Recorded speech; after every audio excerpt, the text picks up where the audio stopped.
Hello everyone दोस्तों, मैं अरुण शर्मा। आप देख रहे हैं द सोच। दोस्तों, स्टूडियो में बात करने वाले हैं इंडिया गठबंधन के बारे में और बीजेपी एनडीए सरकार के बारे में, जहां संसद में इस बार आर और पार का संग्राम छिड़ गया है। दोनों पार्टियों ने एक दूसरे पर हमला बोल दिया। अगर आप चैनल पहली बार जुड़ सकते हैं, सारी वीडियो को देख। दोस्तों, बात करते हैं बीजेपी एनडीए सरकार के बारे में और नेता प्रतिपक्ष राहुल गांधी और इंडिया गठबंधन के बारे में कि दोनों का इस बार संसद में संग्राम छिड़ गया और दोनों पार्टियों ने एक दूसरे पर तीखे हमले तेज कर दिए और संसद में संग्राम गूंजता हुआ नजर आ रहा है। पहले राहुल गांधी को मौका मिला।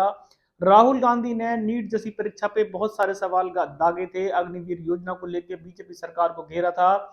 उनकी तरफ से तीन तीन मंत्री मैदान में आए थे और इंडिया गठबंधन पे वो टूट पड़े थे जिस तरीके से राहुल गांधी को मैदान में घेरा गया था। बीजेपी सरकार ने राहुल गांधी के खिलाफ कार्रवाई करने के लिए बहुत सारी कोशिशें की और बैठकें चल रही हैं।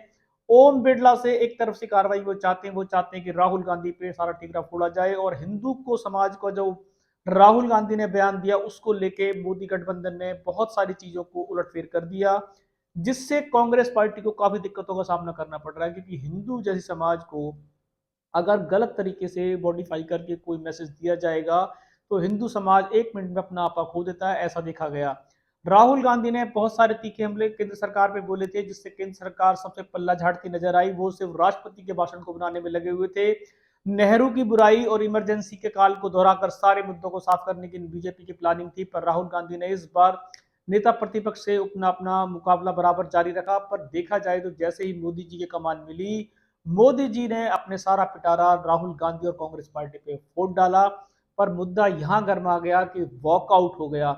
सदन में सबसे बड़ी नकारात्मक भूमिका ये है, अगर आप किसी को कहने की बात कहना चाहते हो और सुनने की क्षमता भी आपको रखनी चाहिए। अगर राहुल गांधी ने इंडिया गठबंधन ने अपनी सारी बातें सही तरीके से रखी थी और मोदी सरकार को जमकर लताड़ा था, जमकर सुनाया था कि उनकी अयोध्या में और बहुत सारी जगह कैसी करारी हार हुई है। भले ही बीजेपी सरकार गिरती नजर आई थी, पर वो वॉकआउट नहीं कर पा रहे थे। पर इंडिया गठबंधन ने जो कल ये बात की, इससे जनता के मुद्दे गोल हो जाएंगे। क्योंकि बीजेपी सरकार अभी भी तीसरी बार अल्पत में नहीं है, उनके पास मैंडेट है और वो फिर दोबारा से किसान आंदोलन और ऐसे बहुत सारे मुद्दों को अपने आंकड़ों के बल पे सदन में पारित करा लेगी, जिससे राहुल गांधी और इंडिया गठबंधन फिर धराशायी हो जाएंगे।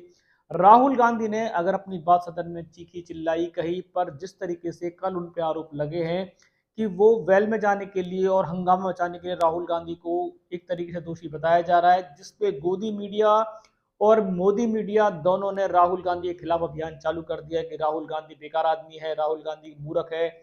ऐसे बहुत सारे चैनल रोड पे आ गए हैं और उन्होंने राहुल गांधी को घेरना शुरू कर दिया है। जिस तरीके से मोदी सरकार ने कल वॉकआउट करा दिया।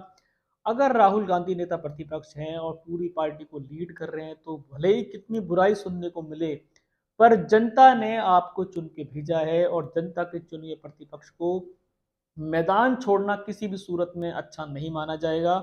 बीजेपी सरकार भले ही आपके ऊपर झूठ और मिथ्या आरोप लगा रही थी, पर जब 36 इंच वाले मैदान छोड़ के नहीं भाग रहे थे, कांग्रेस इंडिया गठबंधन को भी वॉकआउट नहीं करना चाहिए। वॉकआउट करने से दूसरी पार्टी के तेवर बढ़ जाएंगे और फिर बीजेपी अभी अपने वोटिंग के सहारे और अल्टू पलटू रामों के सहारे उल्टे सीधे आनन फानन में कानून पारित कर जाएगी, जिससे कांग्रेस को और इंडिया गठबंधन को काफी नुकसान होगा। अगर इंडिया गठबंधन चाहता है किसी भी तरीके से विधानसभा में बीजेपी सरकार को जम के घेरा जाए और अच्छी सीटें लाई जाए, तो राहुल गांधी को और इंडिया गठबंधन को मोदी के मैदान में सामने खड़ा रहना पड़ेगा, भले ही आपको बुराई सुननी पड़े।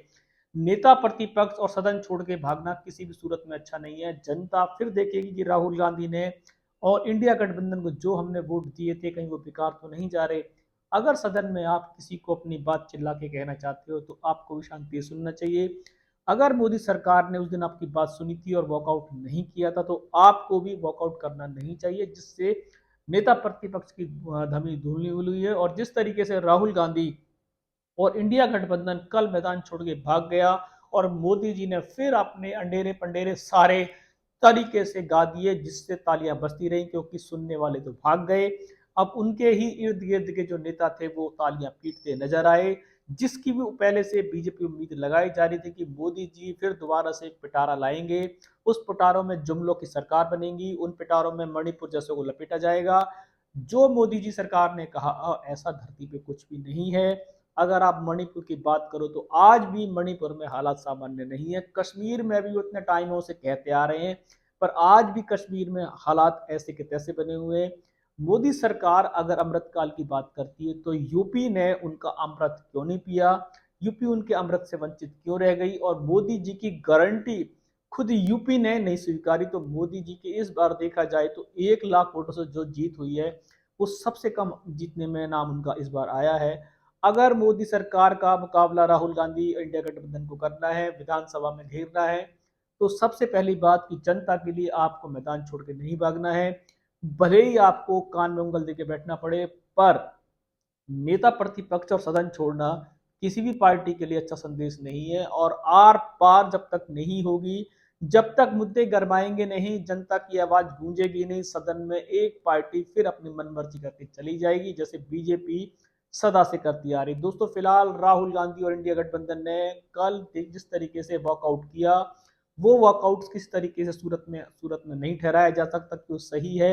भले ही मोदी जी ने झूठ के पिंडारे खोले हो या इंडिया गठबंधन को घेरा हो, पर राहुल गांधी ने भी अपनी आवाज उठाई थी, तो उनको भी सुनने की ताकत रखनी चाहिए।